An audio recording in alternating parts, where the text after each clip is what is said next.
네, 오늘도 주님의 은혜가 충만하시기 바라겠습니다. 오늘 말씀은 베드로후서 2장 1절에서 3절 말씀입니다.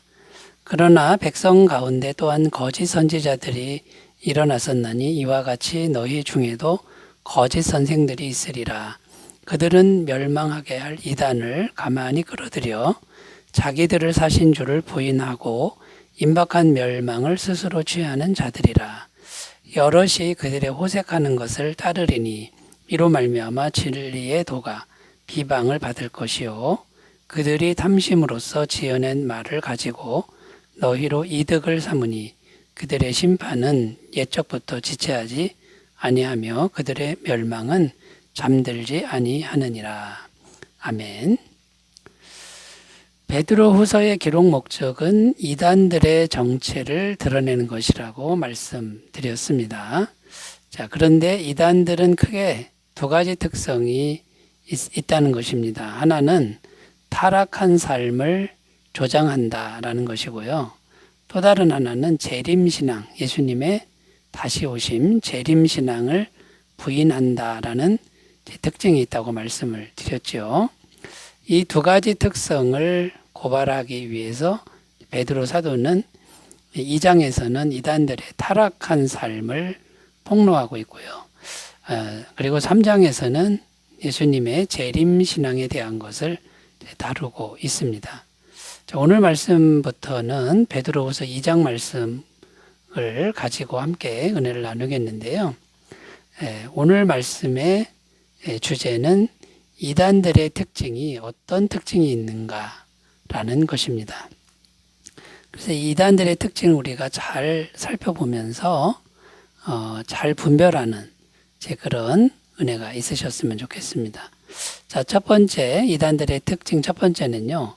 복음의 진리를 부인한다라는 것입니다. 1절 말씀 읽겠습니다. 그러나 백성 가운데 또한 거짓 선지자들이 일어났었나니 이와 같이 너희 중에도 거짓 선생들이 있으리라. 그들은 멸망하게 할 이단을 가만히 끌어들여 자기들을 사신 줄을 부인하고 임박한 멸망을 스스로 취하는 자들이라. 여기 이단들의 특징을 설명하는데 자기들을 사신 줄을 부인하고 이렇게 기록합니다. 자, 주님께서 우리들을 값주고 사셨다. 값주고 사신 주님을 부인하고 있다. 이제 이런 의미인데요.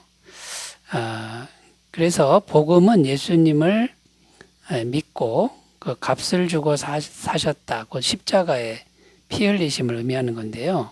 그래서 복음은 예수님을 믿고 영접하면 우리의 죄가 사해지고 주님의 소유가 된다라는 것이죠. 그래서 우리가 예수님을 믿는 이유는 예수님이 우리 대신 피값을 지불하고 우리를 사셨기 때문이다라는 거고요.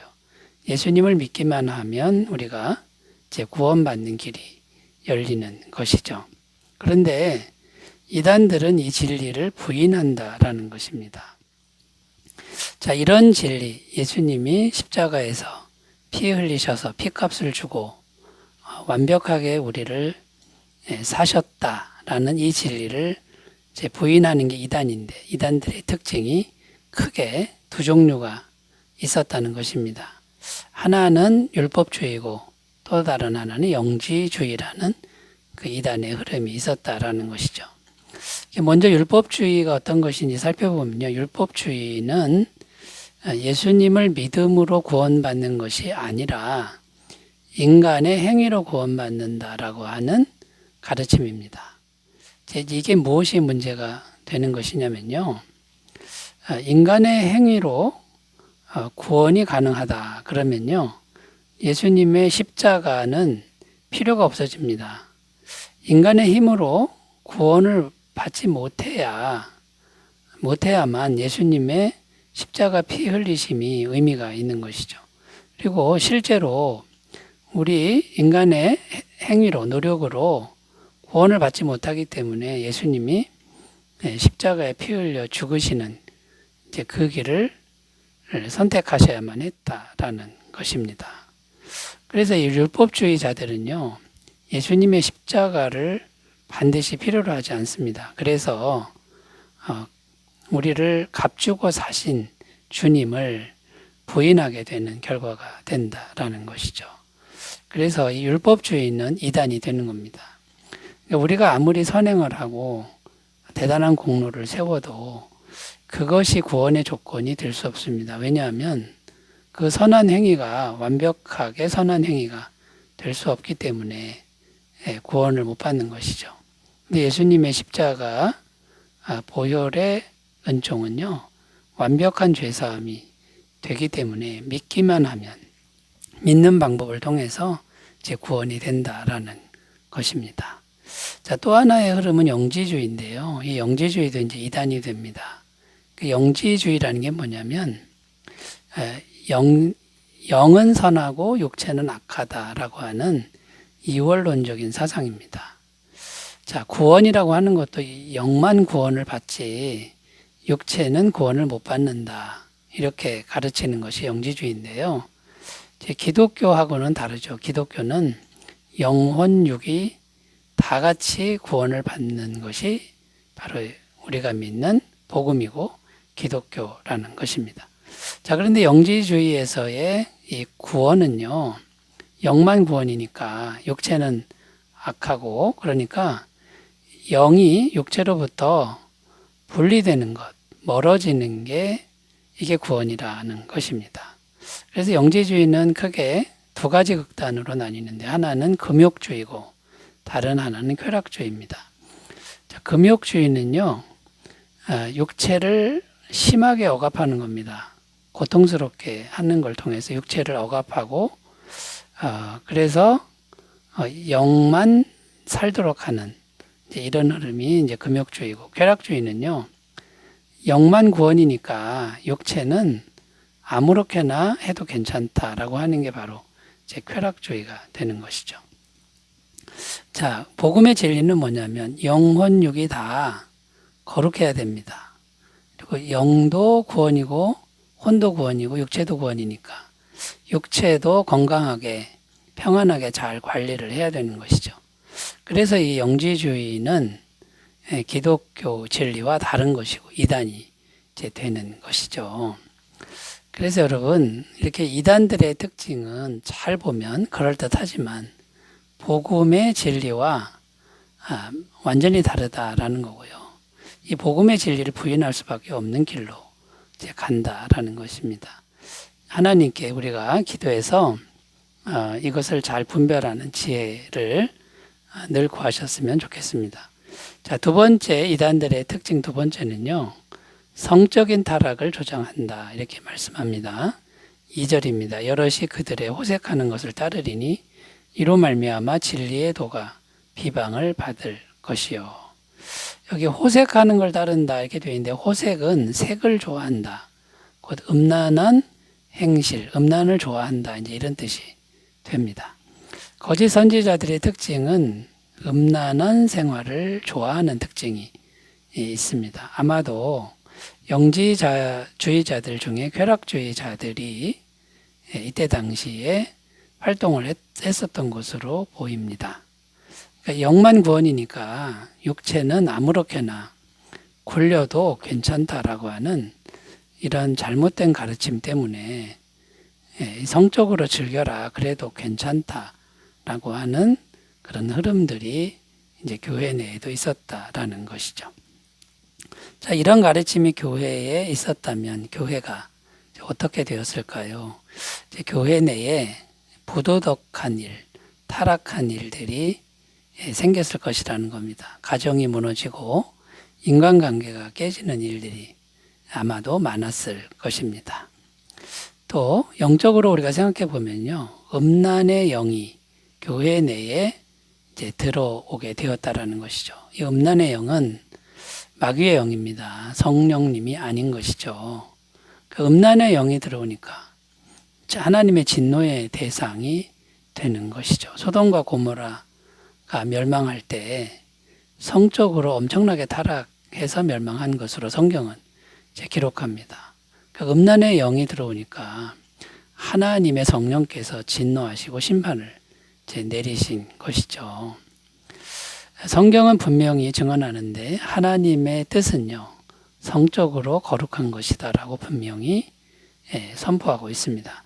데살로니가 전서 4장 3절 하나님의 뜻은 이것이니 너희의 거룩함이라 곧 음란을 버리고, 이렇게 증거하고 있고요. 에베소서 5장 3절입니다. 음행과 음과 더러운 것과 탐욕은 너희 중에서 그 이름조차도 부르지 말라. 이는 성도에게 마땅한 바니라. 자, 여러분, 성적인 타락은 음란의 영이고 마귀의 영의 통로라는 것을 우리가 기억하고 성령님의 거룩한 은혜를 입으셨으면 좋겠습니다. 자, 세 번째로 가겠습니다. 이단들의 특징 세 번째는 마음의 근본 동기가 탐심이라고 말씀하고 있습니다. 3절입니다. 그들이 탐심으로써 지어낸 말을 가지고 너희로 이득을 삼으니 그들의 심판은 옛적부터 지체하지 아니하며 그들의 멸망은 잠들지 아니하느니라.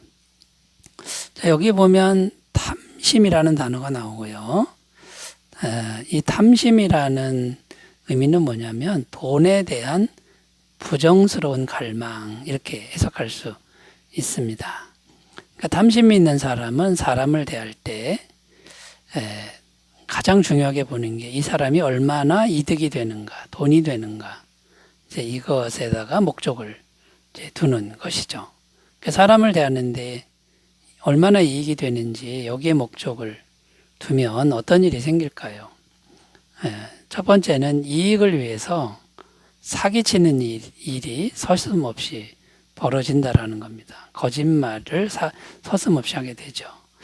로마서 16장 18절 이 같은 자들은 우리 주 그리스도를 섬기지 아니하고 다만 자기들의 배만 섬기나니 교활한 말과 아첨하는 말로 순진한 자들의 마음을 미혹하느니라. 이렇게 거짓말을 서슴없이 하게 되고요. 그런데 이렇게 사기치는 행위는 마귀의 종로로 타는 것이다 라는 겁니다. 요한복음 8장 44절 너희는 너희 아비 마귀에게서 났으니 너희 아비의 욕심대로 너희도 행하고자 하느니라. 그는 처음부터 살인한 자요 진리가 그 속에 없으므로 진리에 서지 못하고 거짓을 말할 때마다 제 것으로 말하나니 이는 그가 거짓말쟁이요 거짓의 아비가 되었습니다. 이게 마귀의 영에 사로잡힌 거니까 하나님의 진노의 대상이 되는 것이죠. 그리고 성경은 분명히 증언하는데 이 돈을 사랑하는 마음이 가득해지면 반드시 멸망한다 이렇게 증거하고 있습니다. 디모데전서 6장 9절 10절 부하려 하는 자들은 시험과 올무와 여러 가지 어리석은 해로운 욕심에 떨어진 아니고 사람으로 파멸과 멸망에 빠지게 하는 것이라 돈을 사랑함이 일만하게 뿌리가 되나니 이것을 탐내는 자들은 미혹을 받아 믿음에서 떠나 많은 근심으로써 자기를 찔렀도다. 자, 이렇게 증거하는데 여러분 그렇다면 복음은 어떤 것입니까? 이익이 목적이 아니라 영혼 구원이 목적이라는 겁니다.